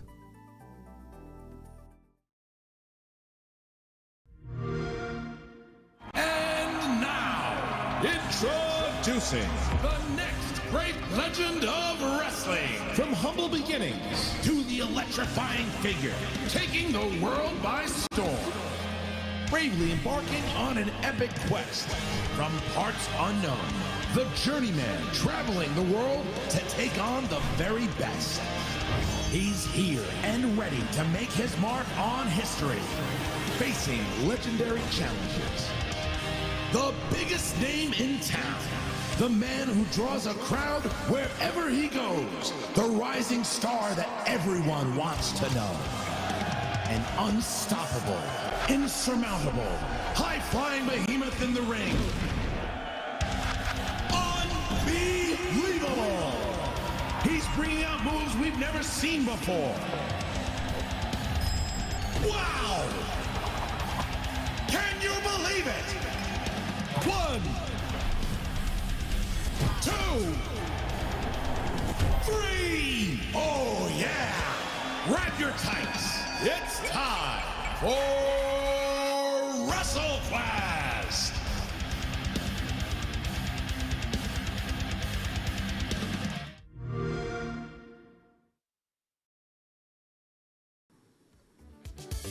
Ah, man, this is my favorite time of the day. I've been waiting. I'm going to try to do this as professionally as possible. Welcome the founder of MegaCat Studios. James is with us. We got the last outlaw, Double J. Jeff Jarrett is here. And, of course, our man, Mr. Five-Time himself, Booker T. Thank you all for joining me for this. Thanks, Adrian. Hyped to be here. Thank you. What's up? Yeah, love to have you all here. I heard the Adrian, what's up in the background, good looking out. Of course, first things first. Big shout outs to Queen Charmel. Well deserved. Hall of Fame. Yeah, you know what it is. Yes, indeed. My queen taking her rightful place next to her king. So, yes, beautiful team. Yes, sir. Happy to have you all here today. James, want to start off with you. Hey, you know what? Maybe you haven't held any championships that I know of, but with this game right here, I think you've got a championship on the way. Tell me what we're looking at right now. What is this? I want to add that I'm definitely starting out WrestleQuest here from a fan perspective. Like, this is a multi-year, 3-year project where our team is just so excited about. Although I've never wrestled, I have powerbombed my children to sleep, and I often wrestle my team members at the office. So we have insurance for it. It's all good, and it's major creative inspiration for us. But so WrestleQuest is the world's first wrestling RPG. It's very much inspired by nostalgia from the ground up. It's the art style, it's the IP, the storytelling. If I describe WrestleQuest really broadly, it's Toy Story with Lord of the Rings storytelling through the lens of a wrestling universe. So everything here is wrestling. There's no kayfabe. Wrestling's always on, and wrestling is life. So it's very much packed in every nook and cranny with just this very, very real love for wrestling that we've transformed with just a number of amazing legends that we've had a chance to work with, like Jeff and Booker. Yeah, we got some live gameplay right here. And Booker, I'll start with you. I remember we spoke earlier, and you mentioned that you were a gamer. We were talking about how in video games, it's always the pageantry and the entrances, and can you brainbuster off the top rope? But finally, we have a game that talks about the story element of wrestling. Can you tell me what that means to you? Yeah, that's the part of wrestling that's near and dear to my heart. I always talk about the Shakespeare, and the Romeo and Juliet, the Phantom of the Opera, the Encore, the Bravo. Being able to go out and tell a great story through professional wrestling has always been the pinnacle of the professional wrestler trying to get to that point. Through a game like this, the fans actually have a chance to actually feel what it's like to be inside of the game. That's big shout outs to that. And Double J, of course, you know all about wrestling and storytelling and what it's like to reinvent. So can you talk to me about the process that you were looking forward to as well in this game? You know, coming from a wrestling family, I'm a third-generation wrestling promoter. I've wrestled for over 35 years, and at the very core of it, we're all about an emotional connection through storytelling. And if you want to go back to the 80s with Macho Man or Andre or the 90s, all through the generations, it's all about a connecting emotionally. You can have the greatest move set in the world, which is very, very important. But at the end of the day, you've got to have the characters, you got to have the persona, and you have to tell the story. And James and his team at Mega Cat have blown me away since day one, because that's what they've sort of dialed into, is the art of the storytelling, and WrestleQuest is certainly going to do that. I'm happy you brought that up too. And James, to kick it off to you, I want to say first off, thank you for including one of my favorite storytellers, my favorite wrestlers of all time, Jake the Snake Roberts. I remember when I was a kid, his beef with Macho Man and the whole Earthquake sitting on Damien storylines. When I saw those as a kid, I legit thought they hated each other. I thought Earthquake killed Damien. I thought Jake was blind in one eye for WrestleMania 7. Like, I was involved in all that. So for you to include this kind of stuff in the game, that's big props. Yeah, you know, man, it's been so much fun to work on, and the game very much is just layer after layer of like our dreams of what we wanted to bring to the games industry. Like, most of us were inspired by this era of gaming, by that era of wrestling. Yes. And you know, I'm in Pittsburgh. That's where our office is. We're a major sports town. And it could be blasphemous at times to say that we care more about wrestling than the Steelers here, but it's the truth at the office. You know, it's like it's something that we've just poured our hearts into, and I think you can see it as you start to work through the storytelling in the game. So it starts off with a young Randy Santos, who later becomes Muchacho Man. You know, his entire life is inspired by 80s wrestling. So he's sitting in a living room like many of us, about 3 to 5 feet away, because it's an old CRT.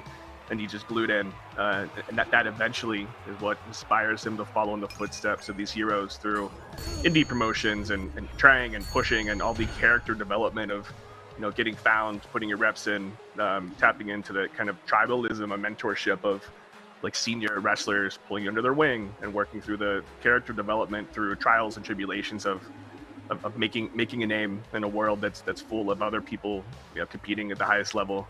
So it definitely has a lot of playfulness on the aesthetics for nostalgia, but the storytelling, we think, is just packed full with something fairly representative of what we think fantasy and the intersection of like autobiographical wrestling storytelling is about.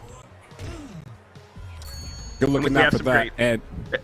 Go ahead. Sorry, Adrian. I do want to add one more thing. So you can probably tell that Muchacho Man is like heavily inspired by Macho Man, who's one of the flagship all-time greatest, right? So he's kind of front and center into what inspires Muchacho to follow in these footsteps. And throughout this development, you'll just see a number of independent wrestlers and legendary wrestlers that take part in this universe as heroes that entire cities are dedicated to. So the way that we're actually working with the most legendary wrestlers is each one is a Statue of Liberty style of monument, where wrestling towns are founded upon their legacy. Same thing for Booker and Shermel. You know, Jeff, of course, has an amazing town. Tells you all about the history of guitars and wrestling, and then third generation promoter lifestyle. Yeah. It's very much like a immersive storytelling experience where when you're working through these angles, and I think this is really going to be fun for wrestling fans. Upon completing objectives and quests dedicated to these critical paths in these legendary cities, you have an opportunity to either unlock them as managers, unlock exclusive story cinematics, or unlock pieces of gear and equipment that kind of inform how your characters are built out and how that progression takes place. So I just wanted to glue that high-level concept together, because I think that's usually the first question wrestling fans ask when we have shown them the game privately. No, I respect that, and it makes a lot of sense. And you mentioned to Double J, so I'll go to you first. Do you have a favorite wrestling town that you speak to in this game, or just in general?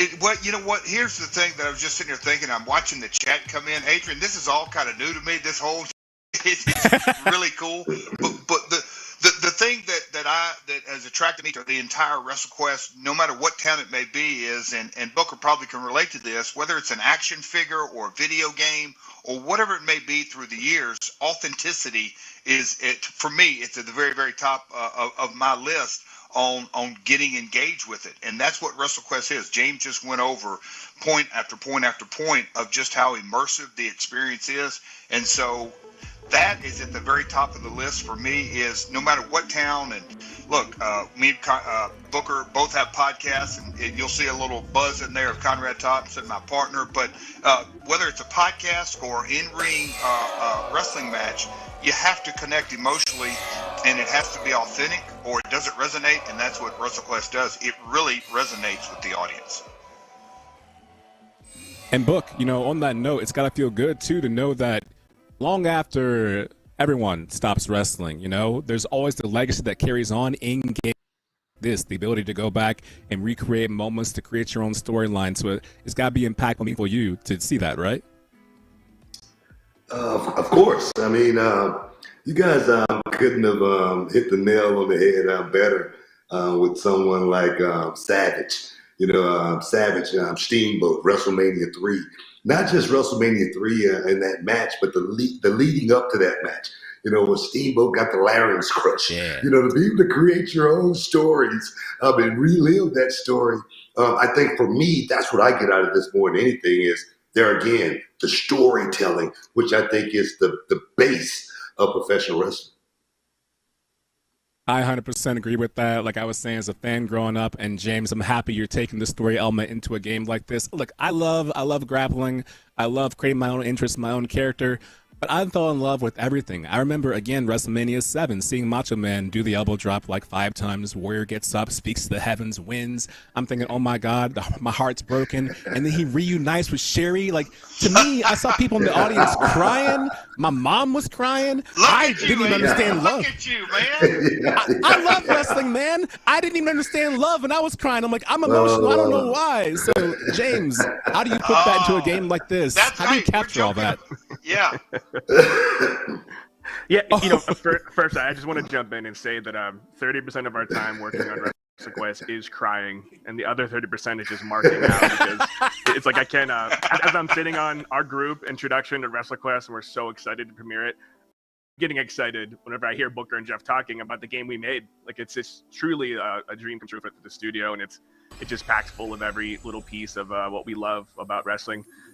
And the storytelling side, and that's really what it's all about with RPGs. It's gripping the characters. There's over 10 playable characters for party building. There's a number of ancillary pickup characters that all have their own unique hooks and character agency that if you would want to replay WrestleQuest over and over again, you could still find unique ways to unwrap this universe. But literally hundreds of quests and side quests that help demonstrate all these different pieces that we've picked up working with some of these legendary folks the last 3 years. So I think the ground up, man, it's the podcasters, it's the stories that they tell, it's reimagining them through this toy and nostalgic lens. It's really just everything from the items and equipment and gear to the critical path storytelling that is just key to main gameplay. I do have some bad news right now. I got the Sandman. Oh, I believe it. I do. And the problem is the Sandman's sweeping right now. I got the Oscar playing me off. You're telling me, shut up, Adrian, wrap it up. So I want to say right now, really quickly, each of you, where can we find you and find more information about you? We'll start with you, Booker, then Jeff, and then James. Oh, man, find me on Twitter at BookerT5X. That's on Twitter and Instagram. BookerT5X. Now, can you dig that? Sucker! Let go. Double J? How do I follow that, Adrian? Chucky Duck. Mine's simple. At Real Jeff Jarrett. Twitter, Instagram, and Facebook. Twitter, Instagram, Facebook. At Real Jeff Jarrett. My World drops every Tuesday at 6 a.m. And James. If you want to get into the ring and you want to get close with WrestleQuest, it's at Megacat Studios and at Skybound Games. I appreciate it, gentlemen. This has been a dream come true to me. Thank you, James, for the wrestling experience. Booker T, thank you for everything that you do. And Double J, you can slam the acoustic guitar on my head whenever you want to, bro. So thank all of you for being here. I got one specially for you, Adrian. I promise. Good look at that. Thanks, guys. Thanks, man. Thank you, guys. Thanks, guys. This was an amazing experience, everyone. As you can tell, I'm geeked right now. I love professional wrestling. But I've got to shut up because this is not my show and it's not all about wrestling. It's about Idea Xbox Showcase, which is why Andrew Renee is going to connect with the lead game designer behind the upcoming title, Floppy Knight. So before the devs join, though, we have a trailer. So let's take a look at that.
What's good, everybody, and welcome to the show, Christian. It's so good to have you from Rose City Games taking a look at Floppy Knights. How are you doing today? I'm doing well. Thanks for having me. So as the lead designer for this game, it feels like there's a lot of pressure on you to get everything perfect. Are you sweating right now? Are you feeling confident about where you guys are at? Oh yeah, I'm sweating bullets, but it's good. You know, we've been working on this game for a pretty long time. We started development on it in January of 2019. We've been working on it. It's been a passion project ever since for us. So we're excited. We're excited for its upcoming release. When we were doing our rehearsals yesterday, I had mentioned that, you know, you guys last showed this IRL at PAX 2020, which kind of feels like a lifetime ago. But with PAX East looming, it's kind of exciting to think that, you know, indie devs are going to once again get to connect with people. Has the feedback on your guys' previous games, like, you know, Garden Story and, of course, Into the World Next Door, really impacted the way that you guys have designed Floppy Knights? Yes. So a lot of the way that we like to design games is to make them a little bit more accessible, right? We want this to maybe be your first introduction to these genres, especially because we like to mash up genres a lot. So Floppy Knights is a mashup of like a tactics game and a deck building game. And, you know, a lot of folks, when they think about tactics games, there's a lot of math and there's a lot of really crunchy rules and things like that, which I love. But we want to make it so that a lot of people can experience this and a lot of people can come into it without being, you know, scared of how complicated it's going to be. So we tried to gear it towards a little bit more friendly, more accessible, we're able to get into. We definitely did that with The World Next Door, and we did that a little bit with Garden Story as well. I love how you use the word crunchy, because it does feel like sometimes when you get into the weeds with tactics games, it does feel a little bit unapproachable. And I think just the art style alone kind of opens the door for people to be like, hey, maybe this is something that I can play. Do you guys have different, like, kind of difficulty settings, or is there a way for maybe a noob like me to get in and not feel too overwhelmed? No difficulty settings, but I've hand curated it so that a noob like you can get right into it. The game, you know, has a lot of intricacies because we're dealing with tactical gameplay. You want to plan ahead, you want to do the right stuff with a random hand of cards. So a lot of it's going to be about making sure that you always feel like you can do something cool every turn. And we've spent hours and hours and hours making sure that that's possible. So I promise you'll be able to get into it just fine. Oh, it looks like you've got a teammate in the chat that says, Christian, your haircut looks great. Thank you. I got it just for this, sure. I love it. I love it. So what kind of inspired you guys to go in this direction for this gameplay? Is it because obviously Rose City Games kind of has a really diverse set of games in you guys' portfolio. Was this something that the team had just always wanted to do? Well, the creative director, Marlo Doby, she also worked on Dicey Dungeons, was pitching around with our studio founder, Will Lewis, right? And they were talking to each other and they said, what if we did Advance Wars with cards? And they passed that to me, and I was like, what if you did Advanced Wars with cards? What does that even look like? So we took that concept, and I buried myself in a conference room, and I wrote on a whiteboard for a couple hours, and we made a paper prototype, which ended up being this thing. So it's a lot of, you know, what if we took the games that we grew up on, she grew up on Advanced Wars, I grew up on Final Fantasy Tactics, and made it, you know, just a little bit different. Maybe we twisted it with a new genre. And we try to do that a lot with our games, right? World Next Door was, you know, match 3 and puzzle solving with sort of a dating sim thing. So a lot of our games are, what if we took a cool thing that we used to play as kids and made it even cooler? I think that that's so awesome. I love how the flexibility of working in the indie space really kind of gives, you know, the smaller teams the ability to be nimble and experiment and kind of, you know, see what works. Did you guys find that when you were, you know, doing the, you know, pre-production of this game after you did your, you know, you papered it, that you found some things that you're like, hey, you know, in theory, this feels like it could work well, but in practicality, it's kind of doo-doo? Yes, that's just part of games, right? So a lot of the stuff that I try to do as a designer is make it so that games do things only games can do, right? When we started the game, there's a lot of like hard rules, like only units can only do this and can't make cards out of this. And as we kept playing the game and we were doing more play tests, folks were telling us like, hey, this part's really fun. Wouldn't it be cool if when you played a card, the card got better the more times you played it? And, you know, going back to our rules, like, oh, no, we can't do that. That's not in the design doc. But, you know, playing it over and over, we're like, actually, that's a really great idea. Let's do that instead. Let's do things, you know, let's make a game that does game stuff. And we take the good ideas, we harvest them all into finding the fun, right? Which is the really lame way of saying that. Oh, I don't think it's lame at all. I think that's why we all love video games, right? It's all about having a great time and, you know, connecting with other people about it. So for this game, would you say that it's a game that people are going to have a kind of crafted experience with, or is there kind of some room to kind of have a little bit more of a custom experience as a player? Oh yeah, there's going to be a lot of room for flexibility. So there's multiple deck types, right? Each of them have their own personality. We made it a big deal so that you can mix all the decks together. No two decks look the same, especially on the dev side. I like to do something very specific. My coworkers like to do things I wouldn't even think of. There's a lot of ways to play this game and a lot of ways to win every level, right? You just have to use your mind and see what you like to do with it. Oh, I love it. I love to have a custom experience. That's awesome. And hearing people's different builds is always really fascinating, how people go in just completely different directions sometimes. But it's what's so great about our gaming community. Everyone is a unique flower. So for everybody watching that is excited to check out Floppy Knights, where can they follow you guys and learn more about the game? You can check out us at Floppy Knights on Twitter. There's also at Rose City Games if you want to hear about the other games our studio is making. And we will be on Xbox Game Pass in Q2 of this year, so check out for that. Awesome. Well, Christian, thanks so much for your time today, and good luck with the rest of your development. Thank you so much. All right, everybody, we are going to take a quick break, but don't go anywhere. More ID at Xbox Showcase is coming up, including another Game Pass reveal.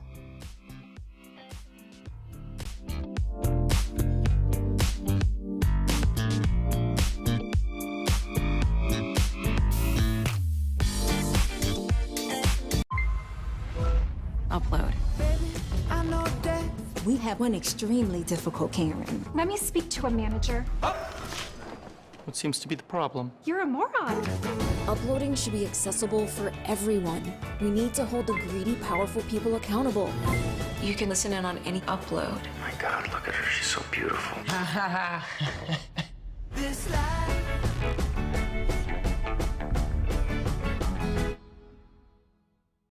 Taking the stage on karaoke night takes confidence. But it's hard to feel confident when you apply for a credit card. With Karma Confidence technology, you can be more confident in your chance of approval for a great credit card before you even apply. Create your own karma with Credit Karma. The land is dying. But whatever comes,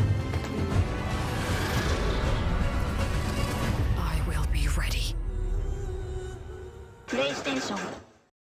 Welcome to StockX, the only live marketplace for what's now and next. The latest sneakers, apparel, electronics, collectibles, and more. all 100% verified authentic.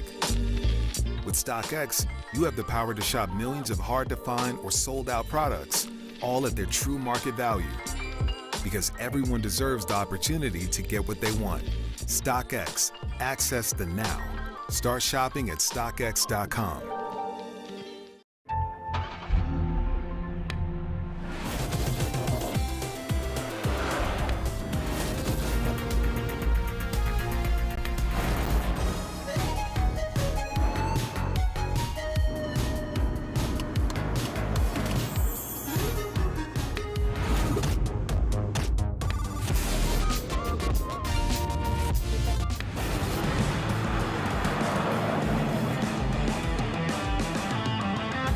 Sally sold seashells by the seashore.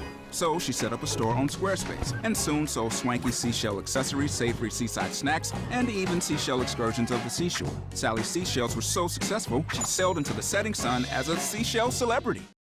Xfinity Internet gives IM Brandon Wi-Fi speed faster than a gig to game and stream for his legion of fans, and a reliable connection for all his devices. So all he does is win. Can your internet do that?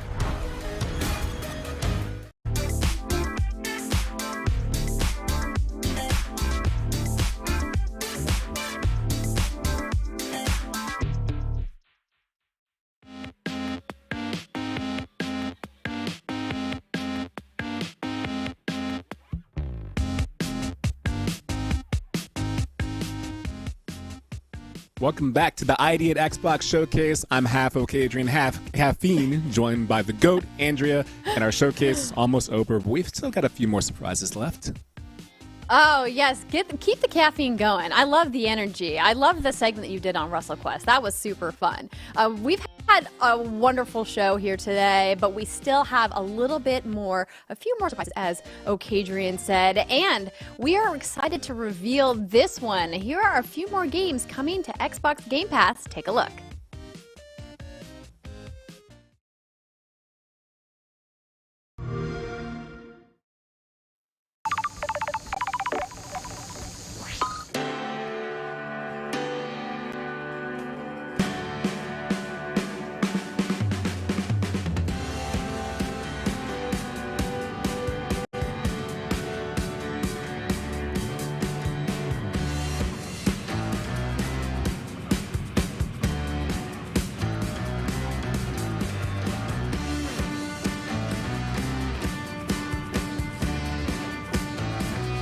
What the hell?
A first-person murder mystery, Paradise Killer, is now live on Xbox Game Pass, and Jermaine Plays is playing live on their channel. So check it out on twitch.tv/Jermaine Plays. That's JERMAINE Plays. You can find them in the Control Plus app under Participants and follow them, or jump to their stream like we're doing right now, Andrea. I love it. I also love that in the chat, Jelly Dot said that Paradise Killer has a crazy good original soundtrack, which is awesome because I love music in games, and I think that sometimes soundtracks are underappreciated in video games. Yeah, I 100% agree. It's a great way to sell a vinyl, by the way, is to have a great soundtrack and give people something to listen to. But I agree. A good soundtrack sets the tone and gives you a feeling of what it's like to play the game. We saw Jermaine right there cooking during a dialogue sequence, so I'm already stoked to play it. You just want to watch people cook all day. Yeah, I do. Cook all day, hang out, talk to people, solve murder mysteries, preferably in under like 5 minutes, unlike some people who couldn't do that earlier. I won't say any names, but it's still a little bitter.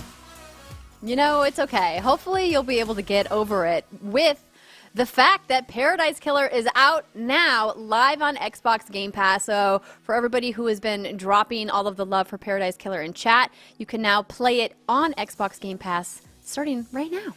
It's there. What? Right now? Yeah, like right now. Like the fellow. Yeah, Kind now. of like this last announcement. Not last. We still got more stuff, you guys. The Spring's Game Spotlight is currently happening, which you may have heard about. That's 5 weeks of new games, and it's running from March 8th through April 11th. If you guys want to learn more about the Spring Spotlight, you have to visit xbox.com/Spring Spotlight for all of the details. Look at all these games, right? Oh my God, they're going so fast. I don't know which ones are there. That's a long time to find out. You're going to have to go to the website. Yeah, I like that. That's good. I think I saw MLB The Show on there, and I don't know what else was on there. I was kind of looking away.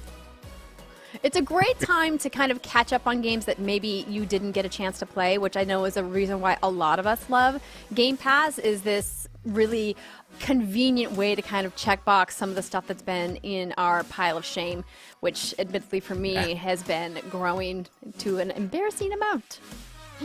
And you know what? You're not alone. People know this and they recognize the good games. As we can say right now, as a not pre-recorded message, we're live. A Slice of Kiwi said Game Pass is the best gaming deal in the industry. And honestly, I'm hard-pressed to disagree. You know what I mean? Like, it all looks very good. So it was a great show. It was a great day. We had a ton of indies. There was a ton of stuff for you to look at, too. And, of course, missed anything, you can always go back and watch the VOD as soon as this ends. So you can have your own little show, or you can watch it back with your chat. So thank you all for being here. Thank you, chat, for conversing with us the entire time. Thank you to the entire production staff behind the scenes. You don't see the work that they do, but it looks fantastic. Andrea, thank you for being here with me. You're the GOAT. Oh, it's my pleasure. I love when I get to work with you, but I want to make sure you tell people where they can follow you and see what you've been up to. Yeah, sure. My name is Adrian. You can find me anywhere as OKAdrian. I mean anywhere. Twitter, Instagram, TikTok, Twitch, obviously. I'm a 2021 Twitch ambassador. I've been streaming for 8 years, partner for 7.5, and I'm playing everything right now, Triangle Strategy, but that's going on hold because Tunic is going to be in my hands very soon. So look for your boy. Oh, yeah. I definitely have to download that stat. And I'm Andrea Renee. You can find me on Twitter at Andrea Renee, and you can follow my show, What's Good Games, at What's Good_Games, or right here on Twitch at What's Good Games. New podcast every Friday. I want to give a big thank you to all of the developers and our guests who joined us on the show today to share updates about their games and talk to us about what they've been making. If you are making a game or you have an idea for a game, you want to submit it to ID at Xbox, you can get all of the program details at xbox.com/ID for details. Maybe we'll be featuring your game on the next ID at Xbox showcase. Who could say? But thank you to everybody for joining us today and to all of our partners at ID at Xbox. And we hope that you guys have fun playing all these games. We'll see you soon. Thanks for tuning in. Bye, everybody. It was live.